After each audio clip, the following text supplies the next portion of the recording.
It's a special day. We have a blockbuster show for you. Some of you who do not know who I am, I'm Jason Alari. I'm the Executive Director of the Historical Society. And I'm coming over a cold, so my voice is a little scratchy. But I wanted to, at the very least, acknowledge our sponsors for today. And then I'm going to hand the mic over to Laura Bankert, my sidekick here. And she's going to take over some introductions and some other announcements. So Ryan, I think we're ready to go with the recording. These are sponsors that have given toward the support of our Box Lunch Talk event.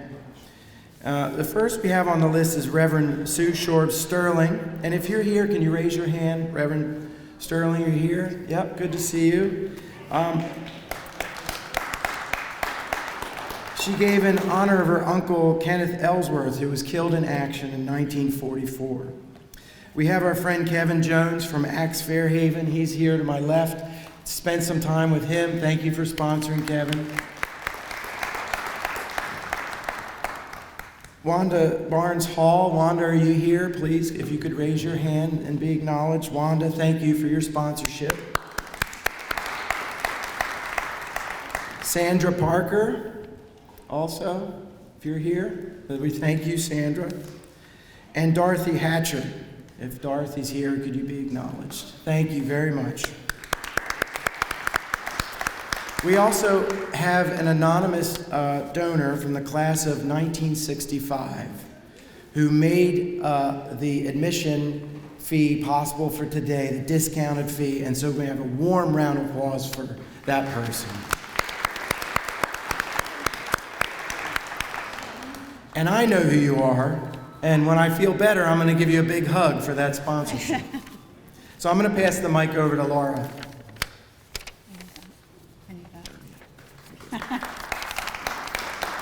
Hello, everyone. If you do not know me, my name is Laura Bankert, and I am the Events and Outreach Director for the Historical Society.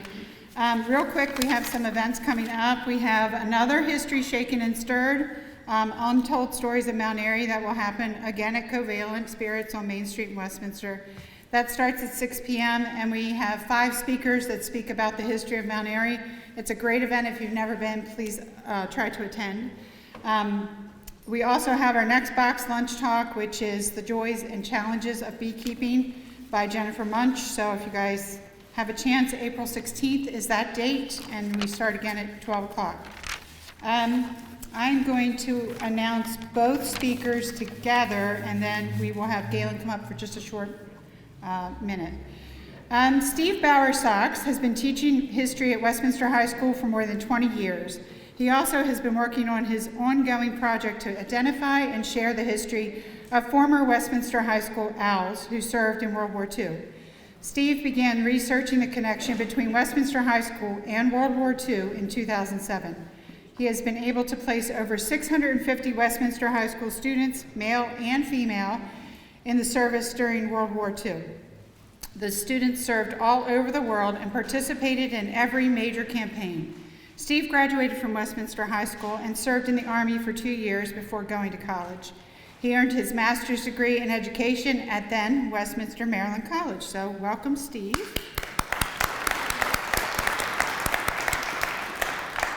And then Galen Roop is also a graduate of Westminster High School. In fact, he was a classmate of Jason's father. Today, Galen is a very busy realtor in Carroll County, as we all know.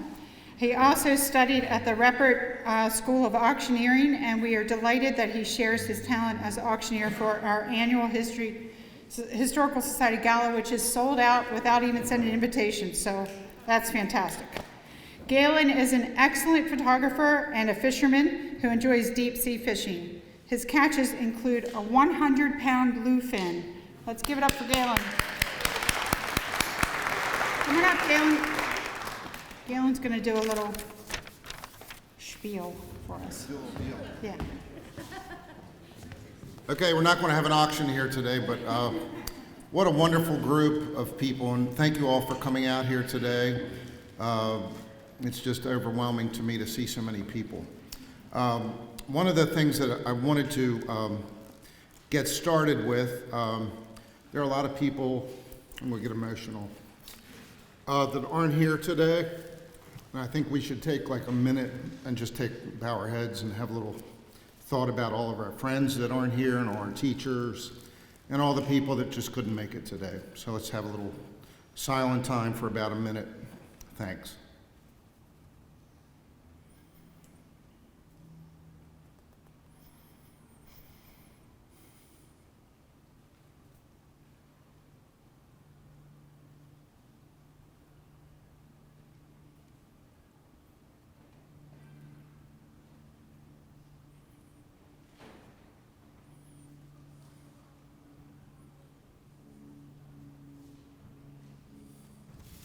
Okay, that wasn't quite a minute, but I think that was, no, I'm wrong. I'm sorry, I've always been wrong.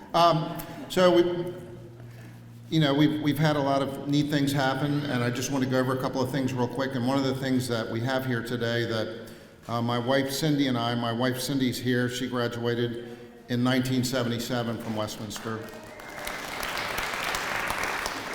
But we went to an estate sale here in Westminster, and we came upon all these yearbooks,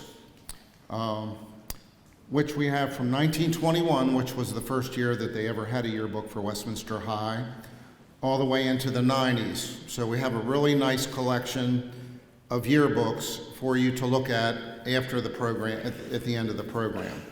But something kind of really neat is the collection belonged to Paul and Barbara Wardenfelt. If you knew the Wardenfelts, they graduated in a class of 1953. I think that's probably where they met. So anyway, their daughter, Gail, is here. Please stand up.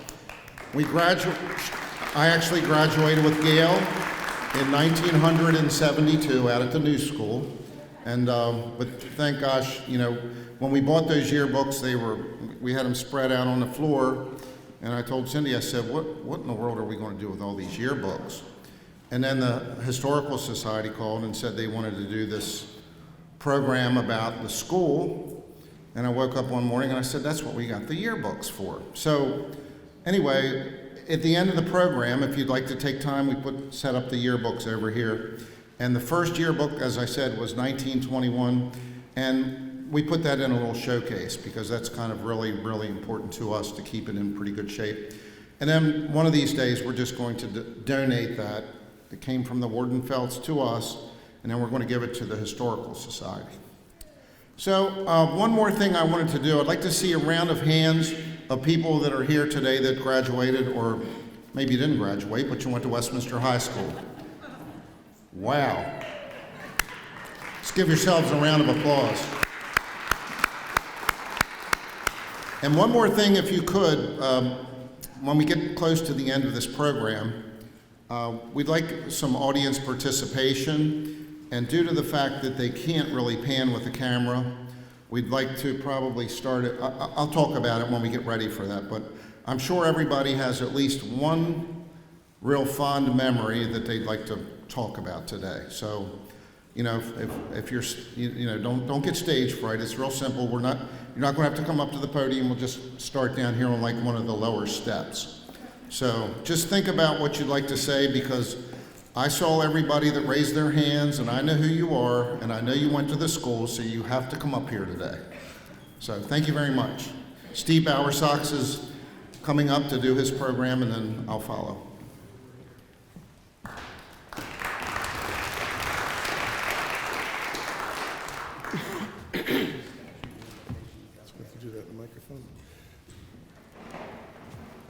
Hi, everybody.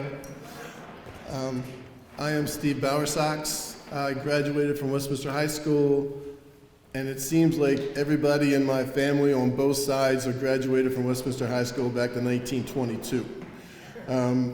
My parents, my mom's parents, my kids, every first cousin I have, every aunt and uncle I have is a Westminster High School grad, which means we just don't move, I think, is what that really means. So I have been looking at Westminster High School's history for a while. I've been teaching there since 2002, kind of a fourth career kind of thing for me. But if you don't mind me boring you with some details, I'm going to tell you how all this kind of got started for me. And also, for those who don't know, that is the first Westminster High School right up there. It's still standing. I used to be able to say all 3 Westminster High Schools are still standing until last summer. And then you guys know what happened there. This building opened up in 1899. The 4th floor or the 3rd floor is no longer there. I think there's some storm damage way back in the day and they had to knock it down. But Stella's Bridal Shop is in there, if you're not familiar with the town. That's that building right there. So, that's better, okay. One day, while trying to find some interesting things to talk about with my students and not the same old thing that we talk about all the time, I came across this book. It's called Ordinary Americans. Normally when we talk about U.S. history, it's presidents and generals and famous people, and this is just regular folks, like most of us sitting out here. And lo and behold, there was actually a story from Westminster, Maryland in it.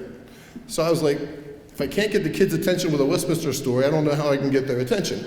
Which also is one of these things I want to say. Speaking at these kind of things is really interesting, because usually I'm used to the people I'm speaking to, like, not paying attention. And everybody's looking at me. So this is a little bit different than, I'm usually talking to people's back of their head or whatever. So this is kind of unique right here. So in this book, there was an article from World War II, and there was a woman named Mary Spear. And it must have been the day the Japanese surrendered, and someone was coming up the street, and everybody had their flags out, and she wasn't flying a flag. And so this person said, "You must not be very patriotic." And she described that she had had a flag that had come home on her son's coffin, but she had donated it back to his school where he was the class president. So I was like, okay, there's only one school in town back then, so I went down into the Westminster High School archives, which was a file cabinet, and started looking for this flag, and there was no flag, but the building had moved since then and other stuff had gone on. But I did stumble across a bunch of stuff. That's where I found out that we have every single yearbook back to 1921. Get more than Galen. But he's about to acquire a bunch more. We have a deal going on. And so I started looking, and I found some information from a 1942 publication. So we have the end of the year yearbooks, but they also used to do these like March, April, November, December publications, and I think they called them the yearbooks. And then the one in June was called the senior yearbook with pictures.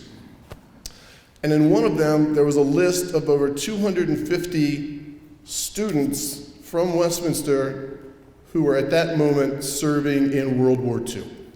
And that was from October of 1942.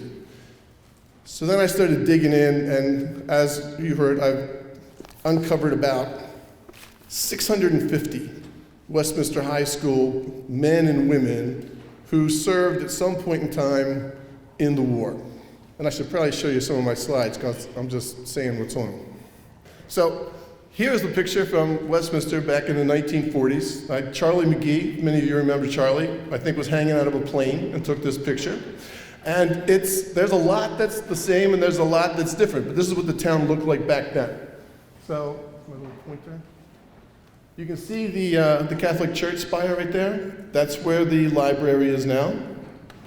I always explain to the students that's why there's a cemetery out back of the library. It's not because people didn't return their books on time. There was actually, there was a reason for it. But a lot of the stuff is still the same. It looks very, very similar to what it did back then. This man is Ed Seitz, who went by the name of Pop. He was the principal at Westminster from 1921 to 1945. So he was the principal of every single person I've been able to find that went into the military during World War II. And he lived on Main Street just on the other side of Lincoln Road from the Opera House, if you guys are familiar with downtown. So there's pop sites. And as you all know, the town was a smaller place at the time, and people knew each other, and the class sizes were smaller, and the graduation rates were smaller. So my guess is pop sites probably knew every single one of these kids just from the hallway and from downtown. So I think he probably had a very emotional time during the war with what all was going on. And as I said, over 650, from every engagement you can find. We had people at Pearl Harbor until the very end of the war. We had people building buildings for the surrender ceremonies in some places. Navy, Air Force, Marines, Army, stateside, combat, everything you can imagine you would do in the military. We had people from our school doing that. So here's our young man. This is Hugh Spear. This is the mother in this book. Hugh, and then I find out, I wish my dad was still here, but he passed away a couple years ago, because my dad knew almost everything about Westminster. It seemed if you just ask him a question. Plus his father was the caretaker of the Westminster Cemetery for a while. So he took me and we found Hugh's grave in the cemetery. And then it turns out Hugh lived in the house right next to where I live now. So I thought that was an interesting connection. But he was one of those guys. He went off to Western Maryland. His dad was a professor at Western Maryland. His father also went into the military during World War II. His father was the soccer coach at Westminster in 1925 and 26, because they couldn't find anybody else to do it, I guess, and he's just a nice man. But he's one of these replacement soldiers you sometimes hear about. A lot of our guys trained and trained and trained, and then went over for D-Day, and at that time, and we started losing a lot of people, and we needed replacements to fill the ranks. So the next group of folks coming in oftentimes didn't get as much training as everybody else, and they were maybe not as prepared. But he's going to die less than 2 months before the Germans surrender, which is really unfortunate. I found this really interesting also. These are, how many is there? I don't want to say the wrong number. 5 guys who dropped out of Westminster High School during the war to go enlist. A couple of them saw combat, and then after the war, they came back to graduate. I can't imagine what it must have been like to walk the halls with these guys who have been in battle with your regular snotty-nosed 9th graders that are running around in the school at that time. Oops. Okay, so this guy right here, and I'm not sure exactly how to say his first name, Donea, I think it is, Nygren. He lived on Madison Avenue, or Madison Street, coming up Green Street. He's the first person who I could find information that got some fame or acclaim from the war. He was at Pearl Harbor. He had enlisted in the military in like 1929 or 1930, something like that. So he wasn't just in because we were attacked. He was at Pearl Harbor when we were attacked. And he was a signalman, and he stayed at his station. And he got a presidential commendation, got a pay raise. He was married, and his wife was over there also. Their house was destroyed in the attack.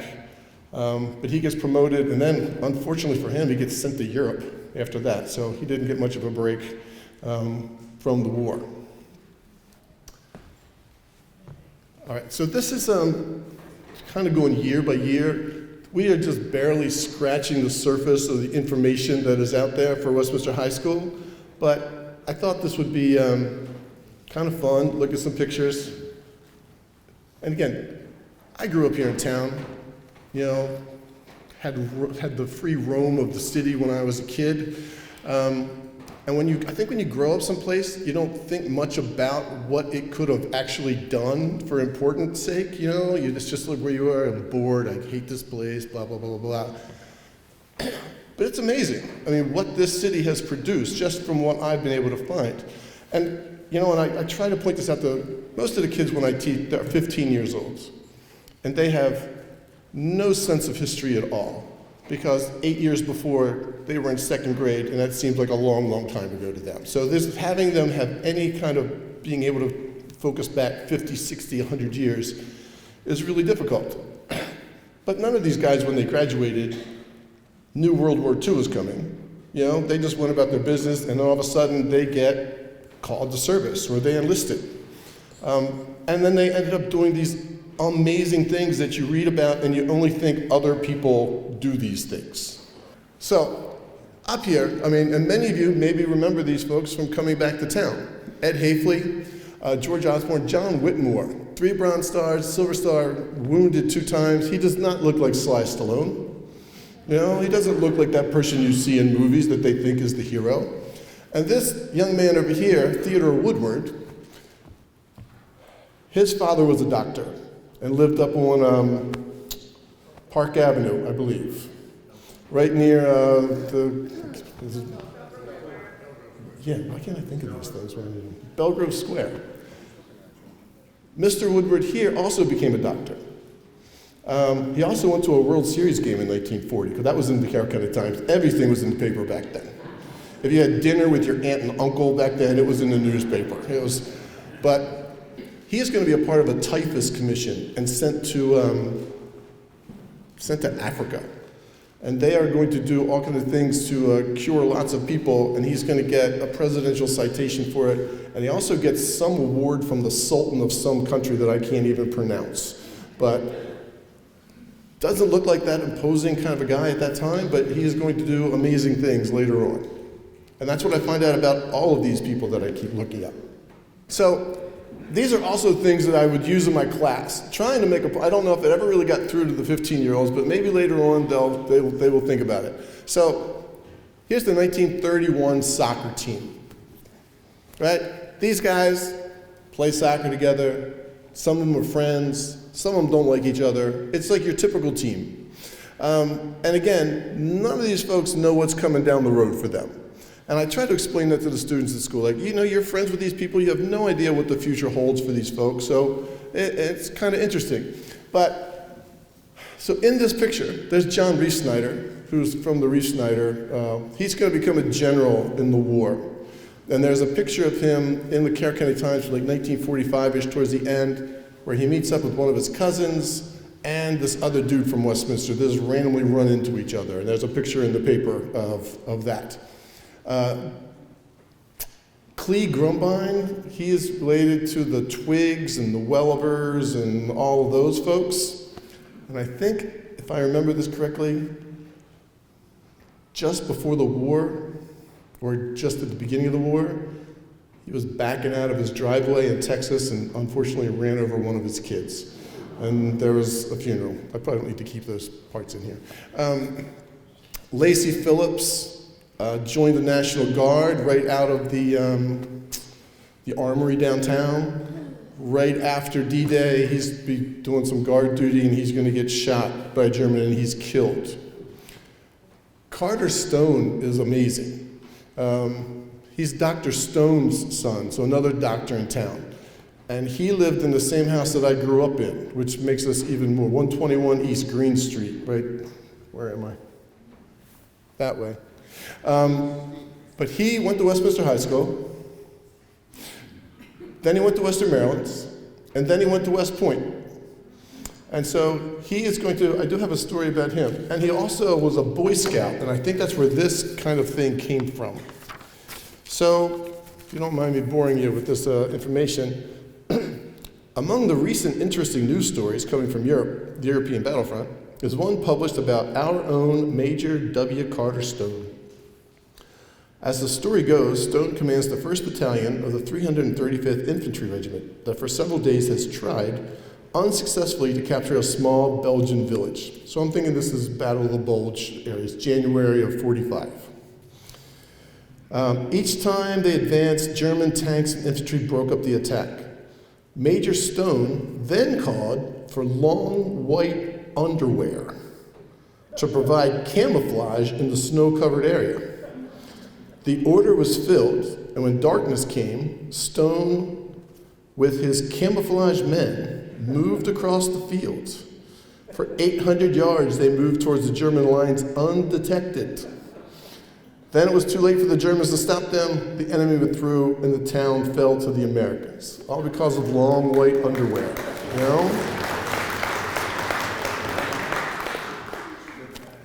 All right. That's the fun stories you can find in the Carroll County Times. This is Leroy Butts, 32. He was at Guadalcanal. His ship was sunk.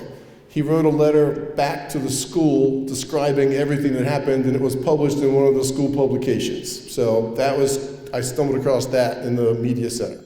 Reese Starner. I'm sure many of you remember Reese from the Register of Wills, right? 50 combat missions during the war. You know, pretty amazing stuff. He was my baseball coach, and then I worked for him at the Register of Wills for a little while. Ken Boone, and Milton Hendrickson. Milton's father was a professor at the college. Hugh Spear lived on Ridge Road, where I live. Milton Hendrickson lived just up the road on Ridge Road. So it's a tiny little quarter-mile area that saw two of their young men kind of killed in action. So I'm sure it hit the area kind of hard. This dude is amazing. James Bauman, wounded 3 times, and within a 2-month span. And I'm going to read you a story, if you don't mind, that will explain why he was wounded 3 times. First Sergeant James Bauman wins Silver Star. I'm going to use the language of the paper, okay? So this is just how things were written back in the day. Wins Silver Star after knocking out 8 Jerrys. When a strong enemy force of infantry and tanks launched a counterattack on a Yank-held town, the command post of Company L, 101st Infantry, was completely surrounded. Housed in a building at the junction of 2 roads, the command post was trapped by Kraut infantry and 3 heavy tanks. The Yanks poured bazooka fire on the tanks unsuccessfully. The tanks knocked out the American anti-tank guns and all other defensive weapons around the command post. Sergeant Bauman volunteered to get through the Jerrys to company command post. Although warned that he had little chance of survival, he left the house and worked his way along a low stone fence. Then, with machine gun fire spattering all about him, he dashed across a road 10 feet wide and dove over a 17-foot fence. From here, he made his way to the battalion command post and notified them of the company's precarious situation. Having accomplished this, he started on the return trip.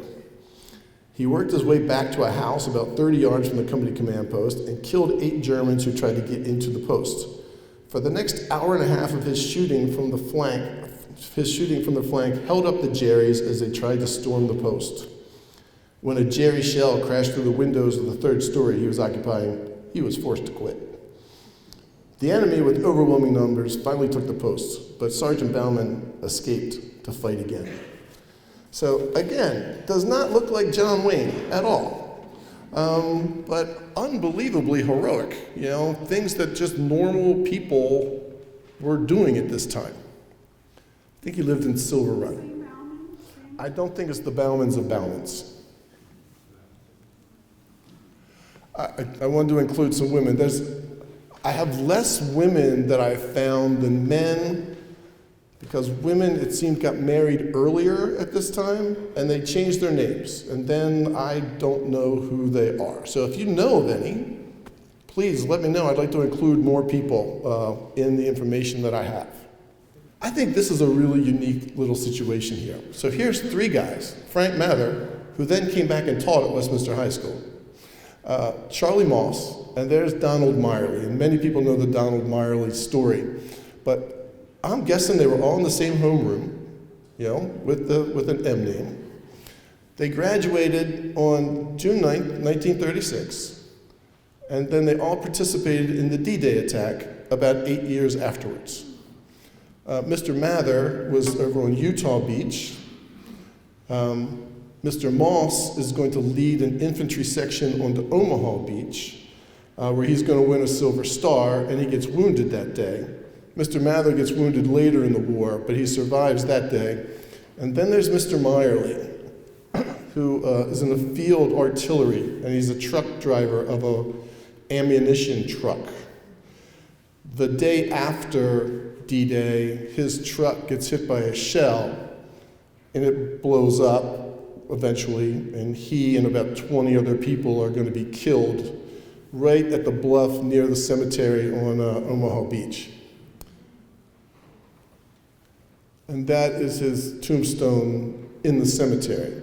And the date on the tomb says June 24th, but from what I've been told, when the guys he was fighting with came home, they went to his family and said it really was June 7th, but for whatever reason, the records people got the wrong dates. Doesn't diminish anything that he did. It's just a date on the cemetery. Okay. This is the letter from his younger brother, Richard, who was graduated in 1945. So Richard was at Westminster High School when his brother was killed in action. They were 9 years apart. This is not all the letter. Said they weren't really close because there was such a big age difference. But this kind of lets you know what it was like at home when things got bad. I was home by myself on a late June Sunday afternoon.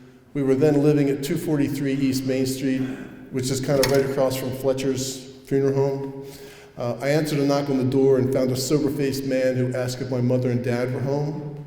When I told him they weren't, he handed me the envelope with a telegram inside. He told me what the telegram said and expressed his condolences. He made a suggestion: don't give the telegram to my parents until the next morning, after they'd had a good night's sleep. So you get a kid with a note that says that his brother's been killed in action and you need to sleep on it to not disturb your parents until they have some sleep in the morning. He heeded the advice and gave him the envelope at breakfast. Days of mourning followed. People came to the house in large numbers to pay their respects. Difficult time to say the least.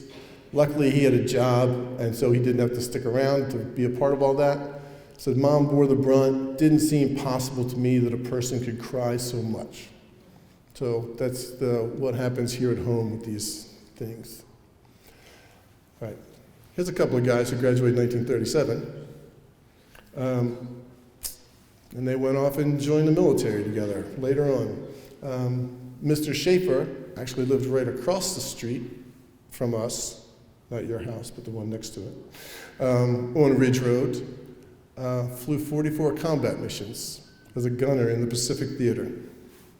All right, again, big group pictures. These guys sang together. It's interesting, they sang together and they played sports. You can't do that anymore. The practice schedules are so tight for all of these things, you gotta pick one. So it's really interesting. There are very few athletes in drama productions or in the chorus anymore, just because their practice schedules don't allow for it, which is kind of a shame. But in this picture, there are people here that we know. There's Sterling Beard, all the way to the left, who unfortunately just passed away maybe a month ago. Albert Hurwitz. All right, Melvin's brother. Melvin, I should have done this earlier. Melvin Hurwitz is here. He graduated from Westminster High School in 1942. He just turned 99 last week.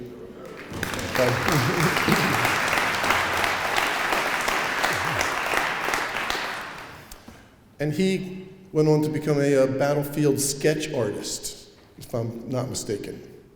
Albert.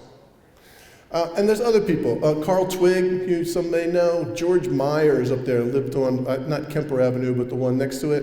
It could have been Kemper. He got evacuated during the war for frozen feet. John Leister was killed in action. All these guys served around, but again, they didn't know what was going to happen to them at that point in time. From what I understand, Peyton Carr had a tryout with the Washington Senators baseball team also. Really fast, couldn't hit. So, didn't work out for him. Okay, and there's Mr. Hurwitz again, Albert.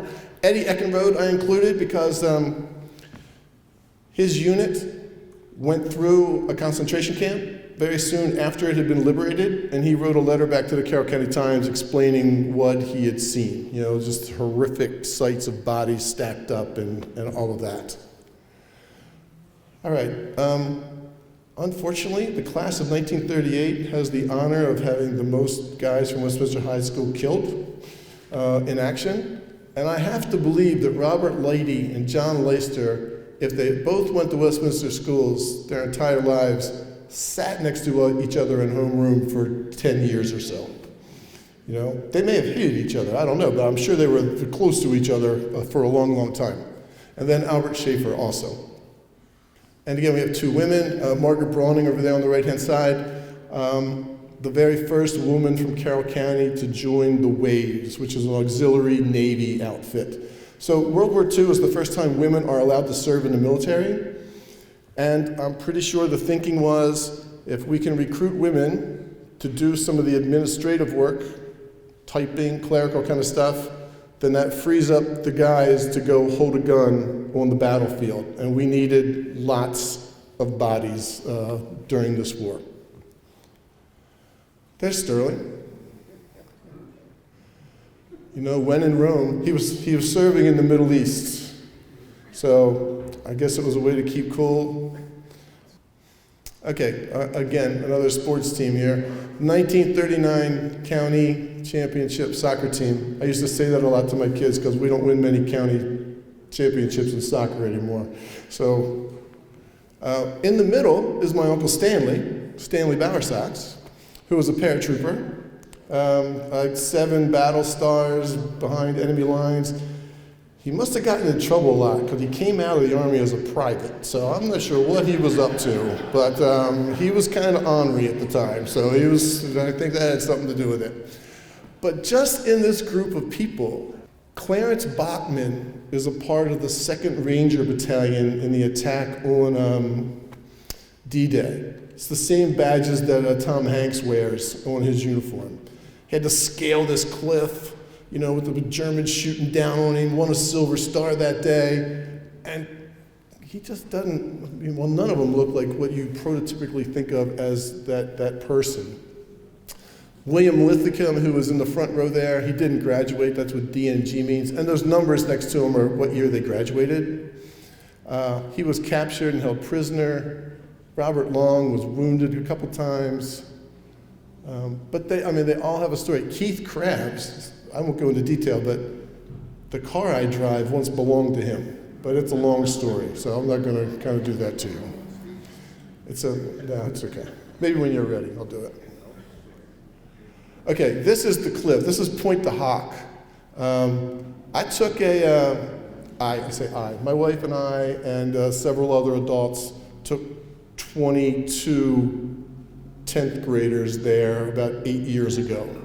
We did a World War II kind of tour of Europe, London, Paris, Reims, all these places. And we got, down here to Omaha Beach, and there's nothing more disheartening. And I'm a big proponent of kids. I think kids are really good. I'm around students a lot. I like young people. I think they're really good folks. They're squirrely, but they're really good. But nothing can make you feel worse than driving down the road along Omaha Beach, this very sacred place, and you're really kind of into the whole movement, and you hear somebody from the back of the bus really angry because they can't get any cell service. I was like, oh my God. Okay, so I almost went to jail that day. Okay, so here's the 1940 band. And that's right out in front of the school that's no longer there, right? Mr. Hurwitz, are you in this band? Were you in this band? No? Okay, your brother might have been, one of them. But I think, again, it's a small band, but way over half of them are going to go serve in the military. Charlie Zincon someplace in there. But also, Marion Gore and Kenny Marker are 2 trumpet players, and they're both going to get killed in action. But these folks were all over the place. It's just amazing with this little microcosm of what we produced here. Okay, again, Oberher. Maybe you guys remember Ober, Benninghoff Conover. Kenny Marker is going to get killed in action during the war.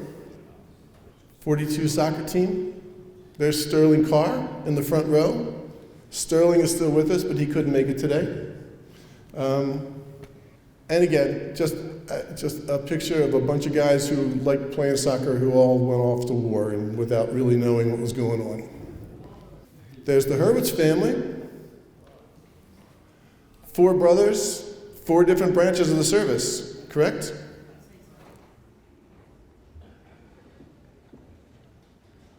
The boy sitting down on the left is my youngest brother, Jerry. He was in the Army. Above him is my brother, Will, class of 41. He was in the Navy. Fellow standing is my oldest brother, Al. He was a Marine. And out there on the right, the Army Air Corps, of course, my mother and father. Awesome, awesome.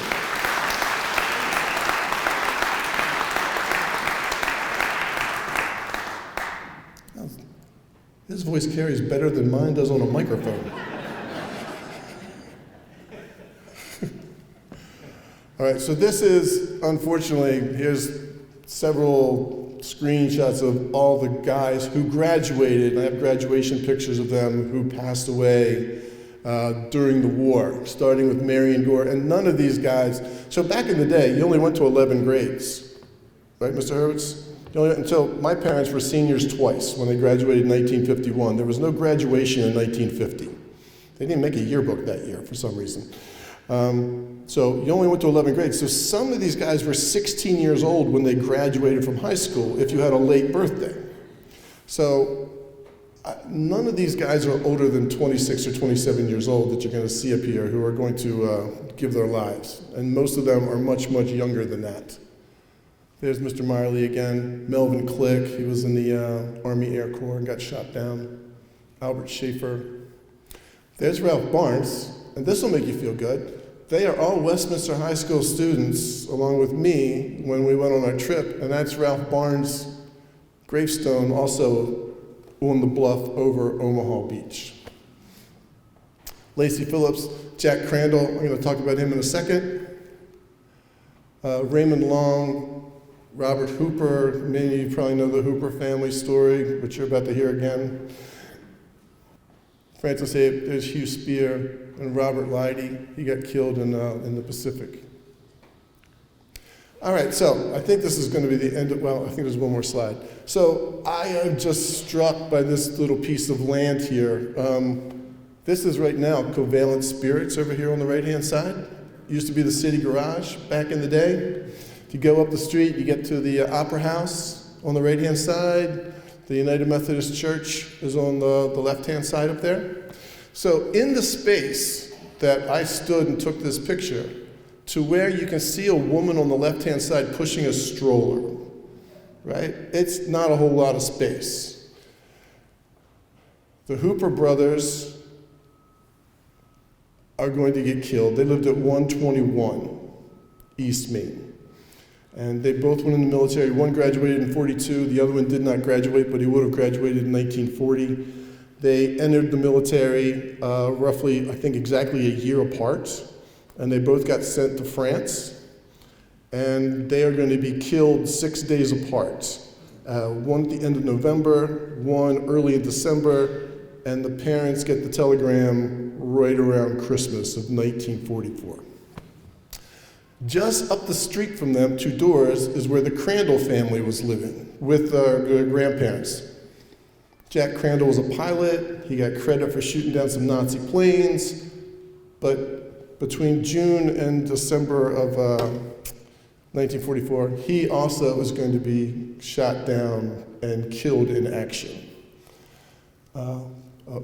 Guyman, who didn't go to Westminster High School, but I thought I'd include him anyhow. He's where, just up the street a little bit, the Maulsby building, if you're familiar with the Maulsby building, is where City Park Gaming and Brewing is now. He was captured and was a prisoner of war for longer than anybody in Westminster. And then Donald Meyerly worked at the city garage as a part-time job before the war. So in a 6-month period, in that little square area, there's a lot of loss in that area. So I often wonder, because when the war was over, from what I understand, my dad tells me, there was a huge parade. Everything had been rationed during the war, gasoline, tires, the whole bit, and so people didn't drive, and you weren't allowed to drive unless you went to work, or grocery shopping, or school. There was no pleasure driving allowed. But my dad said when the war ended, cars just came out of everywhere, because people were just so anxious, and they just did the loop down Main Street, Liberty Street, Green Street, and just kept going all night long, honking horns and blowing whistles and probably shooting off guns and all the other fun stuff. And they liked it so much they came back the next night and did it again. So, but up here, they maybe weren't celebrating quite as much, and just a block down the street, all these festivities were kind of going on. Okay, so here's a picture. This is from November 5th, 2008, and these were Westminster High School guys who all participated in World War II. We went to the Carroll Arts Center, did a little talk, and it was really nice. Charlie Zencon is in the front row, third from the left. Charlie dropped out of school and joined the Marines, and never went back and got his GED or his high school diploma or anything like that. So when his grandchildren would graduate from high school, he would always say, "You've got something that I will never have." So we got together with his wife and Chuck Ecker, who used to be the superintendent of schools, who was in the same class with Charlie, and we surprised him at this event, and Mr. Ecker gave him his high school diploma. It was really, really nice. It was really, really nice. Unfortunately, I don't believe any of these gentlemen are still with us from that time. It's also, how much time do I have here? So that same amount of same exact day, the reason I can remember this day so well, I had to have a substitute cover my classroom, and the sub never showed up. And I had new students in my room, like for the second day. The quarter had just changed, and they really didn't, I don't think they had enough time to know if they liked me or not at this point in time. But one of our assistant principals stopped by, checked in the room, and said, "Hey, where's your substitute teacher?" And these kids were really very street smart, and he said he'd be right back from the bathroom. And so our principal just kept walking down the hall, assistant principal, and believed him. And so they closed the door, and we had 80 to 90-minute classes at that time period. So they are on their own for that much time. And this one girl started heaving textbooks out the front window of Westminster High School from the second floor. Right out front. Until someone driving down the road called the school and said, "You know you have books flying out your window out over there?" And so she ended up paying $750 for broken bindings on the books and stuff. And by the time she was a senior, we were almost on speaking terms. So it worked out. But that's another unfortunate thing that I have to remember from that day right there. All right, I'm good. Galen's coming up.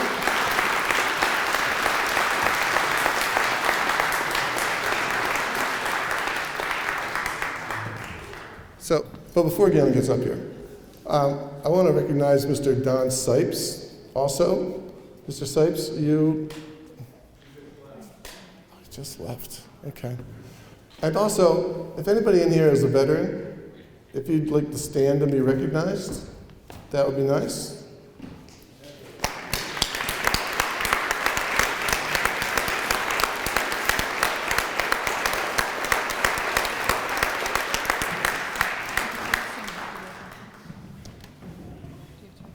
Oh, of course we do. I don't want to sing it at the microphone, though. Yeah, so we're going to take a minute in between these talks. There's cake over there, but Mr. Hurwitz's birthday was last week, so we'd like to sing happy birthday to him, if we could do that. And I'm going to move away from here to do that. All right? Okay, so here we go. Happy birthday to you. Happy birthday to you. Happy birthday, dear Melvin. Happy birthday to you.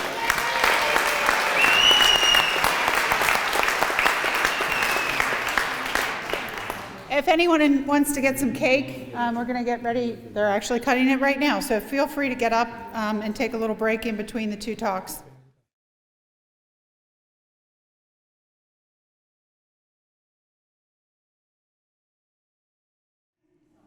Is everybody having a good time? Steve, we got, Cindy and Steve and I, we got together with everyone over at the Historical Society last Friday, and Steve's got has a lot more to talk about, and I probably will too, I don't know, but so this may not be the last one of these that we do. God bless. So no, we may have another one of these if you're interested in coming back again. Westminster High School, I knew I was here for something. Here we go. Westminster High, of course, on Longwell was taken down last year, and they had a tour of the school that you could do. I don't know if any of you made it to that. It was on June the 1st, which was quite interesting, and actually my in-laws took us into the room where they actually met in 1957, which was really kind of awesome. And my brother, Tim, is here, Tim Rupp, my older brother, because he always says I'm the older one, but Tim's here, and he graduated, I think Kevin Dayhoff's here, the city council, right there, and he graduated, you guys 71, right? So they were both in the school that was on Longwell. That was the last year. 37 was the first graduating class, correct? And 71 was the last graduating class. And then our class, which there's a whole table full of our class here today, which is awesome, graduated from the high school out on Washington Road, which is still one of the largest schools in the state of Maryland, if anybody knew that. It's kind of a little tidbit, but it's one of the largest schools in the state of Maryland. And the general contractor, his name was Frank Stefanowitz. He was the general contractor that built the school, and ironically enough, one of our classmates, Donnie Warner, and I worked with Donnie when we were kids for his dad out, and Mr. Warner was a member of the Historical Society, Don Warner. His son Donnie graduated with all of us in the class of 72, and Donnie and I worked out there cleaning cars and jockeying cars. And then I stayed in the business, and I actually was pretty much the sales manager before I left there, but this is just a Westminster High School tidbit. I sold Mr. Stefanowitz a Cadillac Eldorado, and he's the guy that was the general contractor for the school that I graduated from.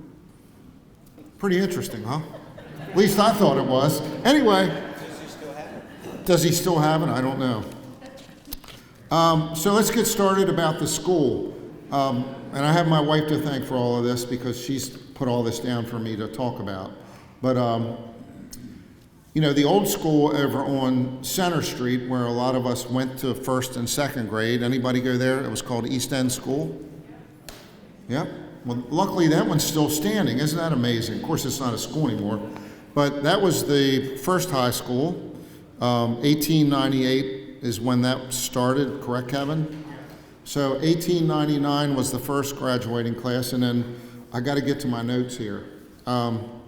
So the first graduating class was 1900 with 7 graduates, and the first high school had 3 different grade levels in that year.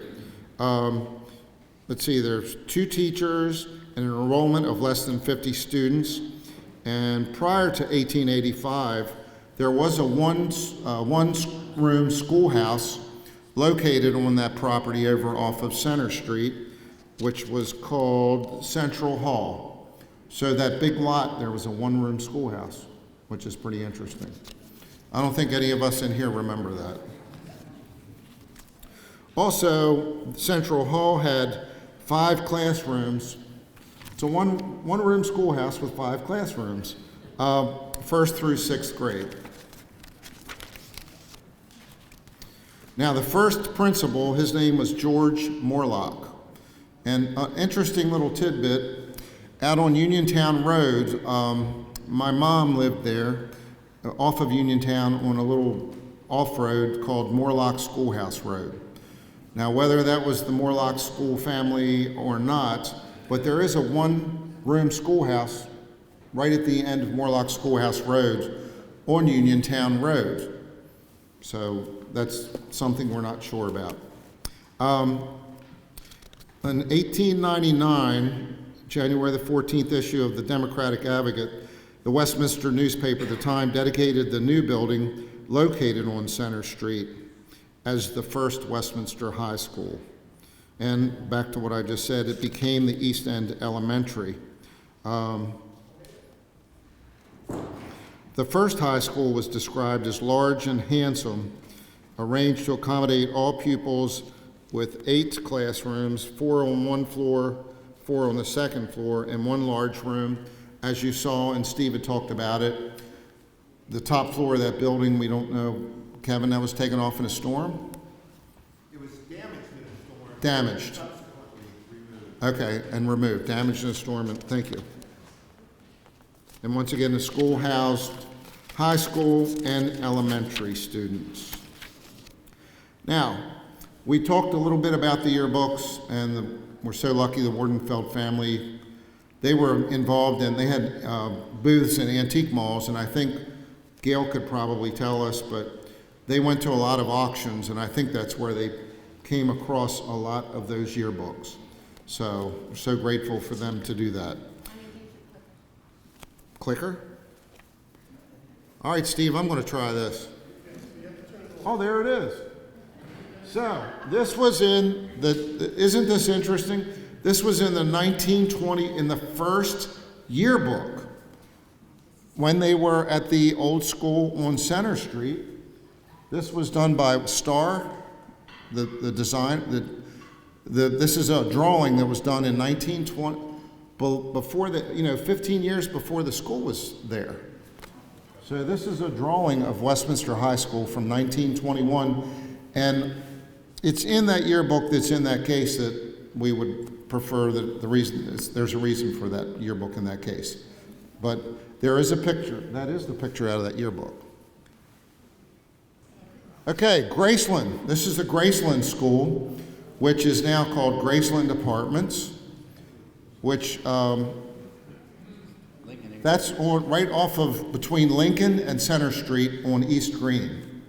And when I was a young guy, I had a paper route over on all those streets. I had Lincoln Road, Madison Street, Green Street. So I delivered newspapers in there, and there were some of the teachers lived in that building, some of the high school teachers. And we grew up on Lincoln Road with the Yingling family. John Yingling's here today to represent his family. And they've had a business in Westminster. We'll go talk about that later. But so I grew up with a guy, he's God rest his soul, Billy Kuhn was his name, and he lived on Lincoln Road. He lived 159 Lincoln Road, or 150. But Billy and I got in a little trouble because there's still a big hedgerow in front of that apartment building. So I don't want to get into it too much because I'm getting off track here, but Billy and I got caught one night. I don't remember if it was snowballs or eggs, but that's what we were doing behind those hedgerows that night. But anyway, that was the first school for, like, I think, elementary? Yeah. Elementary, when they, You went to school there? I went to the first 3 grades. Holy smokes. I remember that school. What I remember most about that school, I remember they had a spiral slide for emergency. Oh, fire escape? That would just slide right down. Holy gosh, that's awesome. So you were there first 3 years? That first 3 years. Our first grade teacher was Miss Twig. I remember that. We're glad you're here. That we crossed the street where the high school was. And I went up to the 6th grade there. Okay. And then we carried books to the new high school over Lovewell Avenue.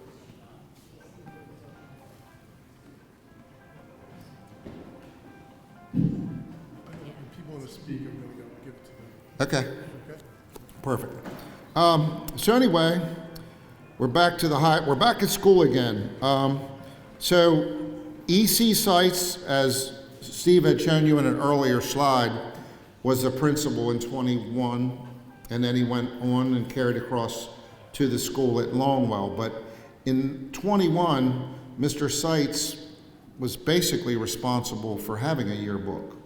There was no yearbook until 1921. And there were a group of 6 boys and 6 girls that started a board of editors who published the first yearbook. And the first yearbook was called The Mirror. It wasn't The Owl.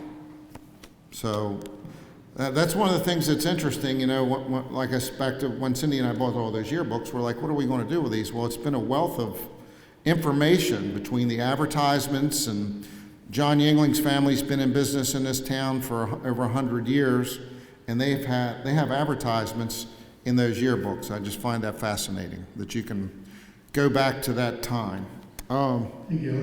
Yes? What are you messing with me, Steve? No. One of the earliest advertisements in that first yearbook is for Western Maryland College. Oh, yeah. And it describes the beautiful atmosphere and get away from the city and come up for the country air. And they had their own farm there, and they produced their own food, milk, and everything. And if you lived on campus, it cost $325 a year. And you could buy scholarships for like $75, and you could buy them for 20 years out if you wanted to at the time. So you can find lots of fun stuff in there. Yeah, and if you didn't live on campus, it was $150 tuition. What happened to that? Anyway, so, and that's back to the sketch that was up here of the school, because that is in that first yearbook. You know what I didn't take in school? Okay, this is just a group of... You want me to take that? Yeah, you take that one, Steve. So this is a picture outside Graceland. These are all guys who are going to be in the class of 1942. And on the next slide, Gary, is what they look like in high school.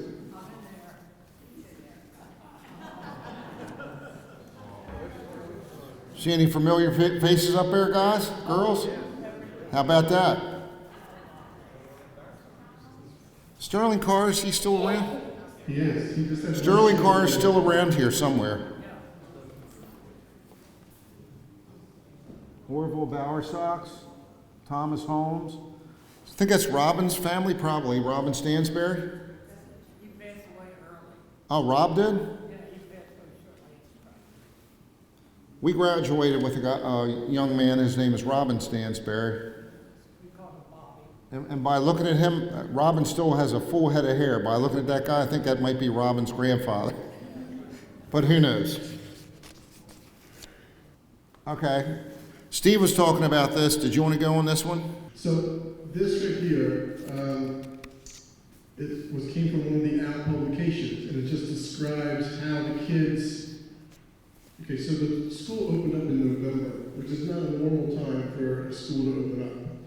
So students went to the first Westminster High School until Thanksgiving break of 1936, and they shut it down on Monday, and they walked them over, AAA, safety patrol, making sure everybody stood in line, all that kind of stuff, and they walked them over to the new school, and they showed them where the homeroom was, showed them where the locker was, they practiced the ringing of the bell and going to the other rooms. And then they sent them home. And Adeline said they lined kids up at the old school in the library, and each kid grabbed some books, and they walked across town, and that's how they filled in the new library. Just dunk, dunk, dunk, dunk. So, and then the kids took off, and then all of the furniture from the first high school was then moved over to the new high school, and then Graceland, or then the East, what became East End School, became like the elementary school, and the kids went from Graceland over to there. I think I got that. Something that's really interesting, and it's in here, I think, somewhere in the notes, but so they went from where you went to school over off of Center Street, went to Longwell. Well, when we went to first and second grade, Caroline, we were all there, all this gang over here. They had cloakrooms in the schools. And then when they got to Westminster High, they had 700 lockers.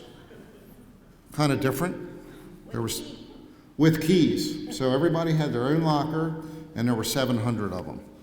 So. And there was a lot of uproar about moving out of town, up Longwell Avenue, Yes, moving out into the country. because the kids were able to go out to lunch when they were on Center Street, and there evidently were a lot of places around that sold hot dogs and those kind of things. And then when they got to the new school, you had to assign note from your parents to leave. So they had a cafeteria, so more people started eating in the school. It totally disrupted going out and riding around, I guess, or whatever they did. How many kids were there then? How many kids were what? When they moved from Graceland over, how many kids? I knew you'd ask me that. What was it? Huh? 260 at the school on Longwell. So anyway, it's crazy when you think about it. They go back to 21 to when they did that drawing of the school, and then you get over to 1931, between January and February of that time, there were over 200 interested parents and citizens that spoke with a senator that came from Medford. His name was John David Bale, which I'm a Roop and the Bales were all, so it's another relative of mine, but I don't know how to go all the way off the tree to say how he is a relative. But he was very instrumental with these parents in getting this thing done, and they got a loan, let's see, authorizing the commissioners to borrow $200,000 for the express purpose of building the new high school. That was a lot of money back then, but this was, when they had that meeting, they said this is actually WHS, this is called an emergency one, because they needed a larger building. So it's pretty interesting how that all took place. November of 1931, there were two deeds that were fully signed to convey the land at Longwell Avenue for the site of that new high school, which is about 10 acres, okay? Growing up around here, we're all familiar with Shriver, the B.F. Shriver, the canneries, and they owned all the farms. And so they sold 8 acres from the Shriver Company for $7,500, and then 2 acres from Josiah and Cora, here's a local name, Crow. And they sold them 2 acres for $3,500. My, how things have changed. So the parcel of land was chosen by a committee of citizens, its central location and high elevation for the school building, and lower area for the athletic fields, with its natural bowl shape for the football field and stadium seating. And that was in November 30th, 1936. I mean, we can all probably say we had a good time at that stadium. Yes, Kevin?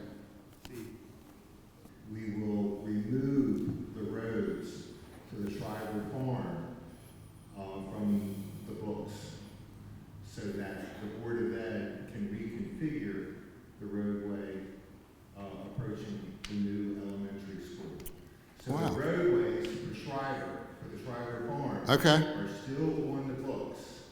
They're in the parking lot, or what we know is the parking lot for the Westminster High School, and they have to be removed. We have to, the term is not coming to me right now, but we need to remove them from the books. We need to, they're platted streets. Okay. And at the very next Westminster Common Council meeting, we will vote to remove them from the books. Oh, that's awesome. Yeah. That's cool. So, where are we here? The location. The dream comes true with the dedication of the new WHS. There was standing room only in the brand new auditorium. The total costs, let's see, excluding furniture, here we have 209,000. Thought it was 200. The school was built to be fireproof throughout, and the new school, 3-story, had a modified modernistic type architecture with Indiana limestone, and it had the deco trim on the front, which I believe has been taken to the new school. So the front exterior of the school is now incorporated into the new East Middle. And I think there might have been somebody here from there, but there's so many people here, I can't see anybody. So the basement contained the cafeteria, domestic science, sewing, manual typing, and teachers' conference rooms. These never changed throughout the life of the school. And when we went back for the tour, I can tell you, two of the offices I remember were the principal's offices. I did spend some time there, but it was all good. I got to be very good friends with Mr. Masseri after I graduated. We used to meet at Heinz Bakery for coffee all the time, and so sometimes it's good to be a little ornery. Never hurts. So anyway, I already talked about the lockers. The auditorium was the last word in design and stage equipment with a seating capacity of 1,000 seats. That was a pretty significant auditorium at that time. This was located off the first floor corridor inside the main entrance. Grades 7 through 11th initially occupied the building. 1950, another year of school was added. That was in 1950, and I think that's why we're still trying to figure out what's going on with the 1950 yearbook, correct, Steve? There are part of 49 yearbook. What's that? I graduated in 49. Oh, okay. We included the class of 50 in our yearbook. Their pictures are in. Oh, so it is included in the 49. We have a 49 classmate here. If you look at the end of the 1940 yearbook, 1949 yearbook, there's pictures of the 1950 graduates, there's like 6 of them. And all of them seem to have come from somewhere else. So they maybe had already done enough years so they could graduate. They also joined us from Baltimore County, joined us from someplace else. So I don't know exactly what it is, but that's what each one of their pictures says. There are a couple in there that had just fallen behind the grade in elementary school with me. But most of them had transferred from Poly or City or some other college. And because they had that was the 12-year system, they didn't fit in, and they had to create this new class for them so they could get the credits. Oh. So you had some of them, what do they say, if you get held back a year, it's a second tour of duty? Something like that I've heard people say. So anyway, 1936 December, and this, Steve was talking about this earlier, and he was at the house on Saturday, and we were talking about this, and it's quite interesting. Students carried everything from Center Street over to the new high school on Longwell. They carried it over. Try to get a kid to carry something from here to the car now, you know what I mean? But anyway, so they walked over there, and then the old furnishings were moved to the new school also. New furnishings costing between $6,000 to $7,000 were added to the school for auditorium chairs, science equipment, biology, civic, and chemistry laboratories. The PTA assumed the expenses of landscaping awarded to Westminster Nursery. Westminster Nursery, that sounds familiar. Is that the Donofrio family? Stoners. That was the other family. Stoner, my cousins, the Stoners. So all of that landscaping was a total of $433.25. Imagine that now. So anyway, that's what it cost for the landscaping. In 1971, in May, any members here? How many members are here from the class of 71? Raise, let's see. Tim and Kevin. Any more? Okay, so that was the last graduating class of that high school. And once again, then it went out to, you talk about a shock, it was a shock for those kids going from Center Street to Longwell, but from Longwell to Washington Road. Once again, now we're really going out into the country. We're going out on Washington Road, which that school, I think the design is still, it's kind, you know, a bunch of us that went there, we still call it the new school, and it's 52 years old, or 50, whatever, how many years old it is, we still call it the new school.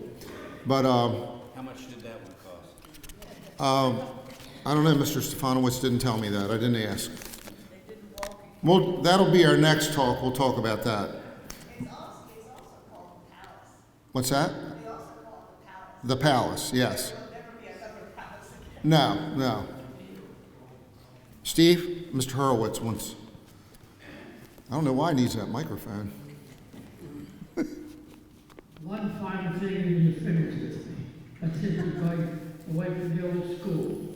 I guess my most momentous occasion in Westminster High School was one morning we walked in, I was in Mr. Eaton's class on the first floor of the quarter, and we had the little speakers on top, and President Roosevelt came along and he said, "The day of infamy, the United States declares war of the Empire of Japan." And I remember sitting in the first row of Mr. Eaton's row, and the world's never been this sad. Thank you. So anyway, we're getting close to the to where we're going to ask people to come up and have a little something to say, but something that kind of, in thinking about this after, you know, they asked us if we'd come over with the yearbook, you know, the yearbook thing. They didn't know about the yearbooks, but Lynn, we were talking, and she said, you know, you guys want to do this thing with Steve, and then Steve and I weren't supposed to be here together, but it snowed, so this is why there's two of us instead of just one. But you know, it makes you really reflect on growing up in a neat town. You know, we talk about it. That's one of the neat things about this Owls of All Ages. We get together and we're hearing stories about how kids couldn't afford a bicycle with a 3-speed, you know, shifter, so their dad would take them to the bank so they could get a loan. And you know, it's just so interesting to hear we're hearing a lot of stories every week, and a lot of people are, you know, they come there and they just love it. And at Panera, the second cup's free. So once you get one cup, you can drink coffee all day long in Panera. But, you know, we talk about things like our parents, and when Steve brought all of everything over to talk about his thing on Saturday, he started to name off all of these veterans, and then you start to hear these last names and you go, well, I think I went to school with his son. So it's such a neat thing to be here in this little town where you go through generations of people, which you all have done too. You know, you see people in school, you've met them, and then you go, you know, your dad fought in World War II. He was at Normandy. I mean, we have many uncles. My uncle, his name was John Boos. His sons were John and Steve. He was at Normandy. Harry Green, that owned Harry Green's used cars up on Main Street. He was at Normandy. So now all their families are still here, and interestingly enough, a lot of people are still here, which is just so cool, because when we have our group thing on Thursday, we never thought that we would have a reunion every Thursday. And now it's at least 30 minimum. Usually it's 40 or more that meet up, and it's from classes of, we've had them from 57, 58, 60, 64, 62. Oh, Cal? 65. What do you got? 5? What do you got? 65. So it's just, you know, if you haven't come out, believe me, I'm not trying to sell anything here, because I don't get, you know, this is a, you know, it's all about just getting together. And Don't forget Harry's brother, David. oh, and Normandy. David Green was also our uncle. All three of them were in the same unit. All three of them were in the same unit, and they were all went in on the beach at Normandy. And David Green, you probably know a lot of the Greens because he had 12 children, and they lived out on Liberty Street. And they had one of the biggest families probably around here, but they were all veterans, and they all, we live in a, thanks to you, Mr. Hurwitz, and Jay, and anybody in here that was in the military, we're living in a free society that if it wouldn't be for you, we may not be standing here, so. But what Steve and I were talking about, and Steve's probably going to talk, once again, I think the church isn't charging us by the hour here, so please, it's worth your time if you have time, unless you have to get back to work, to take a look at these yearbooks, because it's, you can look, speaking of family, you can look at those yearbooks and find my mom's over there in the 1948 yearbook. She's also in the slideshow if you want to show them pictures. Yeah, so we do have, they're good? We got slides now? I've got 60 more slides. You have what, 60? Hey, also, I've been going through old yearbooks, and too much time on my hands sometimes. From 1921 and someplace a little bit back, we've had between 1,250 and 1,300 staff and faculty that have worked at Westminster High School. 6 people that were there for more than 40 years. The one who was the most was Janet Carr, as you know Janet, who worked in food service for 46 years, all at the new building. But we have someone in our presence right here who didn't make it to 40 years. 39, Clay? Clay Matthews, Westminster High School social studies teacher for 39 years.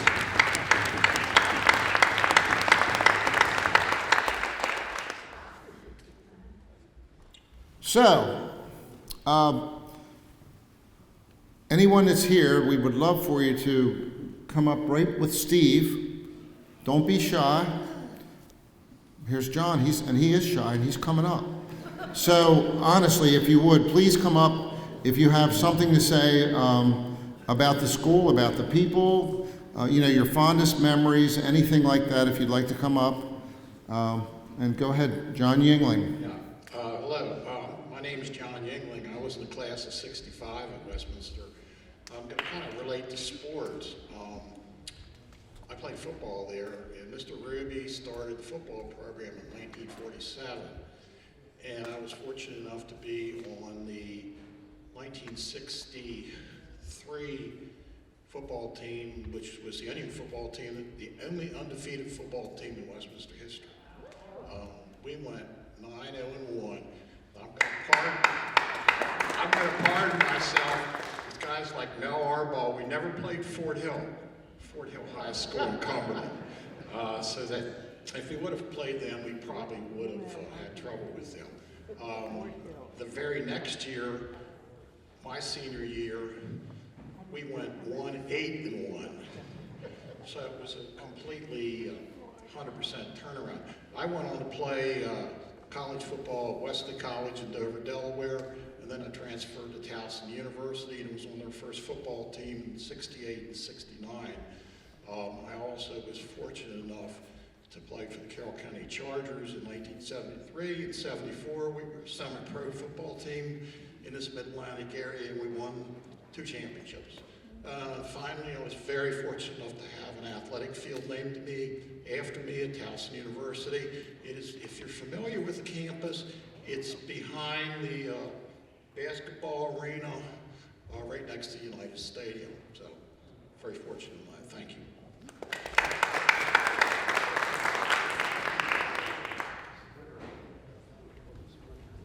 Thank you, Galen. Galen and I are related. On my mother's side, there is root back in the genealogy. I graduated from Westminster High School in 1962. Now Arbaugh was president. She's here. Class president. Dale Fisher's here too. And stand up. 1962. If you graduated.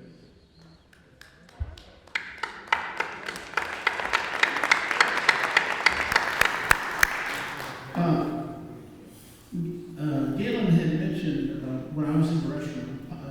Sorry, but anyhow, the reason why I came here to discuss the war-related, if you will, my mother's family, Morlock. My mother is Eleanor Morlock Hall. She married a Hall. My name is Jane Hall, and she is my mother.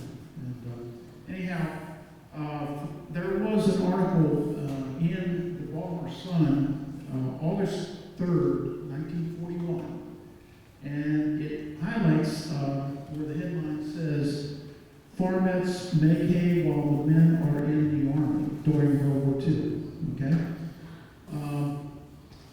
There are some American history stories on my mother's side of the family, handed down. There's a Civil War story that was handed down because she wasn't born then. And there's also a Russian spy story, River Chambers and the Warlock family were friends, if you will. And there was also many other stories, if you will, but my grandfather, my mother's father, was called into federal court because he supposedly planted too much wheat.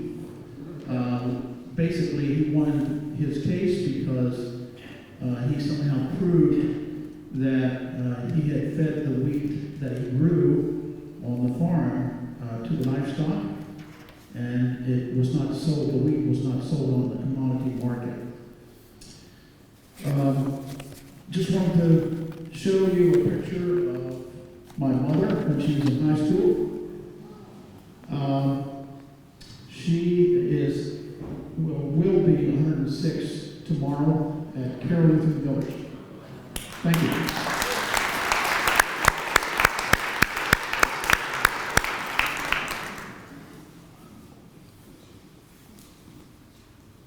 There's Dale Feeser right there. We were just talking about you, Dale. Yeah, I finally located myself. Dale Feeser, class of 62, and Mel Arbol is going to tell a little story for me, for you.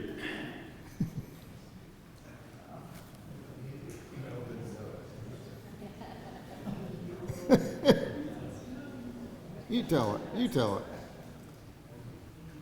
Dale asked me to tell a story about the game, the high school game. He and I played football together at Westminster High. And in the fall of 1961, we graduated in 62. So we were seniors in that game. And we were playing Martinsburg. And my mom and dad owned Benny's Kitchen just over here. Martinsburg had arranged with Coach Ruby to have a dinner after the game at my dad and mom's restaurant. And we beat Martinsburg pretty handily that night. And they were not happy campers. Dale and I and one other on our team, Oscar Wareheim, were the servers that night. And I think that's what Dale wanted me to tell about, how very upset the Martinsburg football team were that we not only beat them on the field, but we kind of rubbed it in their face that night.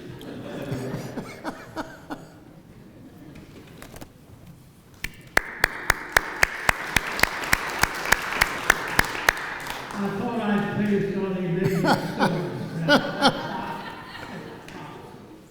When I was 16 years old, before I went away to college, I got a job for about 3 months at Betty's Kitchen. I stayed there for about 3 months, and I was ready to go to college.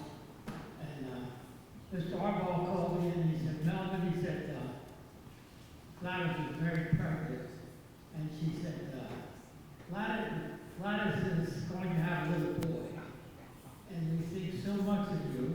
Would you mind if we named that boy after you? I said, "No, I'd be an honor. I want you to leave my name set right here."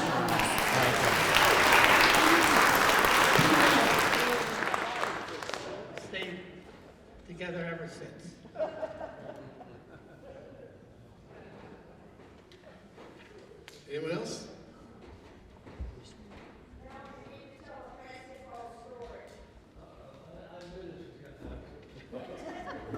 Was that my wife that asked for that? Oh, Mary Louise. All right, this will take just a moment. Dale Beazer and myself, and maybe about 12 or 14 other guys. Larry Davis is here. He was 2 years ahead of me, but he was one of these fellows who played on the Midnight Basketball League. The high school that we graduated from, you all know, on Longwell Avenue, had a gym.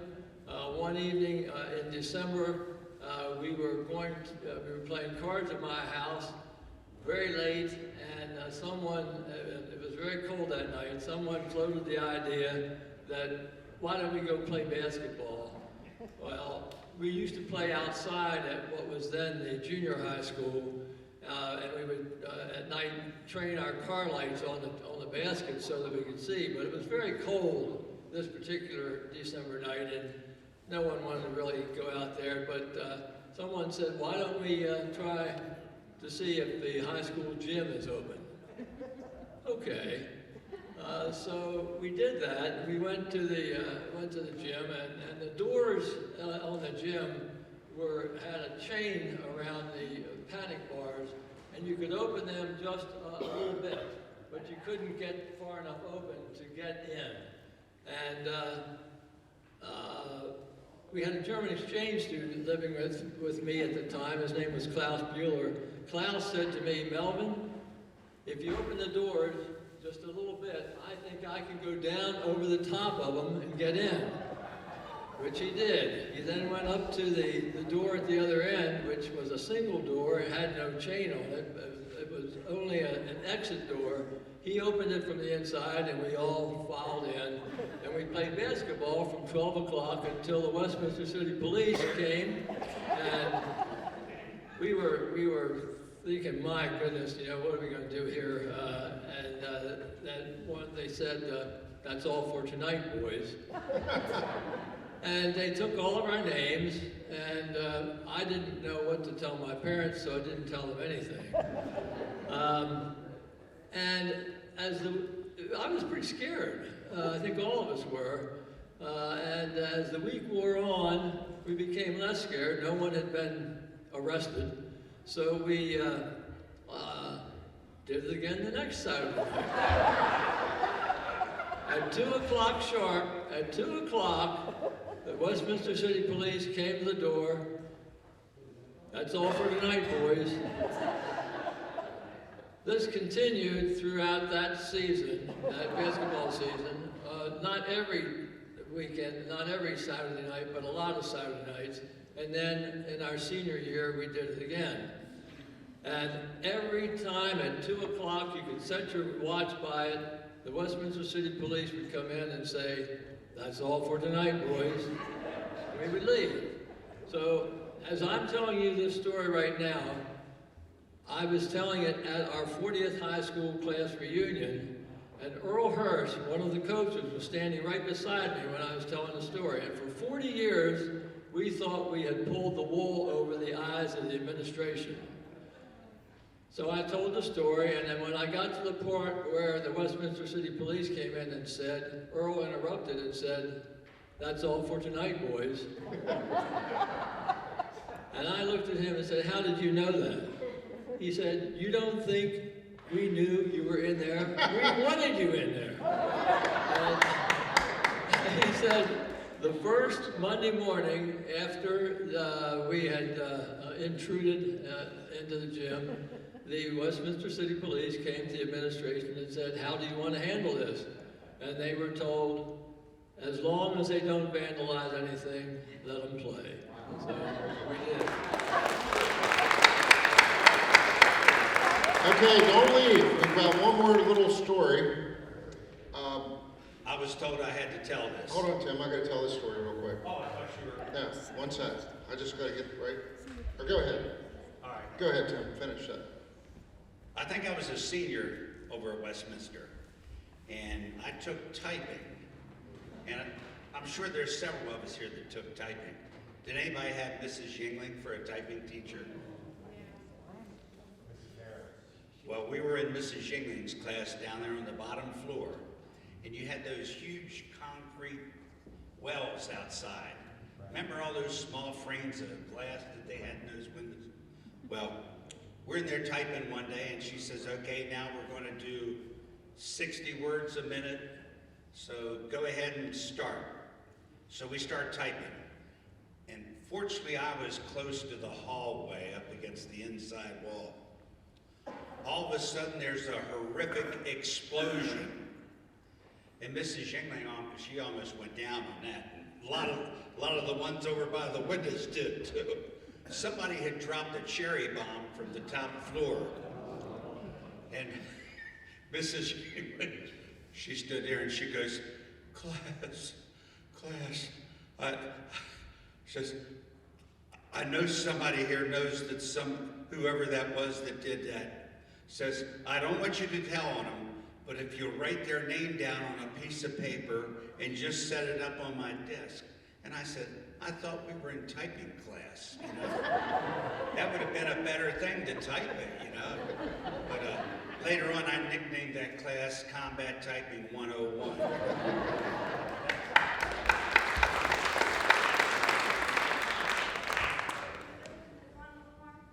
Yeah, sure. My name was Catherine Fisher, and I graduated in '64, and I'm tickled to be here to be amongst people who are not all younger than me.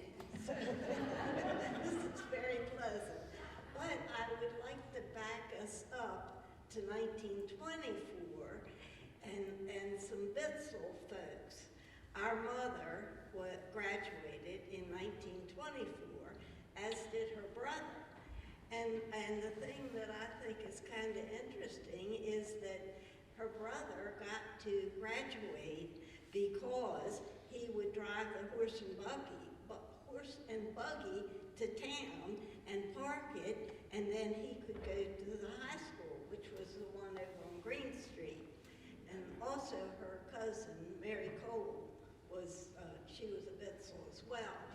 And so they all were in the 1924 yearbook, which wasn't all that long ago, but it's amazing how long ago it really was.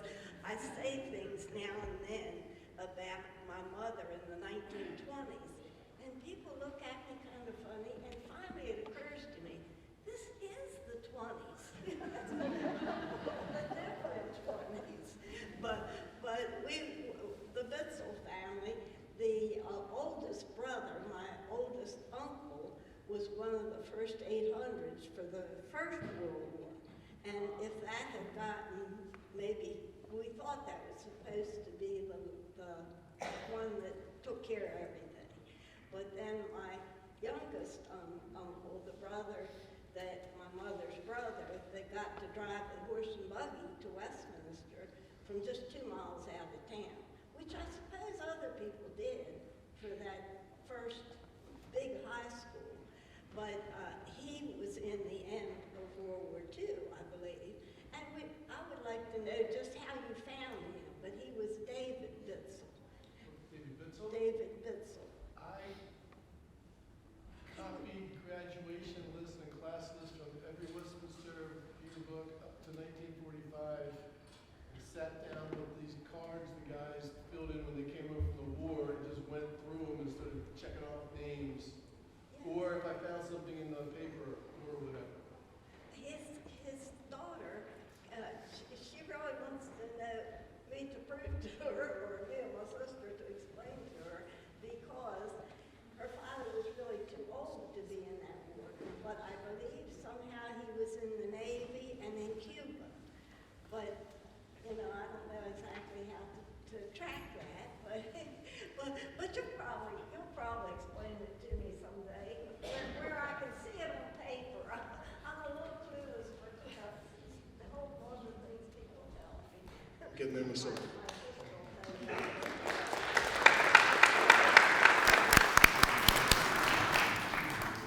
Okay, we're going to wrap things up with, this is a quote that was in the first yearbook, which is pretty interesting. It says history is the thank you. Depository, never could read either. Depository of great actions, the witness of what is past, the example and instructor of the present, and the monitor of the future. So that was from the first yearbook. Now, speaking of yearbooks, I think we can still, if you'd like to, you can still, please go over there, and we brought those here for you to look at. So if you have time, please help yourselves to taking a look at the yearbooks, and thank you all so much. Thank you. Thank you to our speakers, Steve Bowersox and Galen Roop, and thank you to everybody for attending. We are so appreciative of you. We hope you had a good time, and look out for the BLT video, which will be on YouTube in 2 weeks. So if you guys have any questions, please email us or give us a call. Have a great day.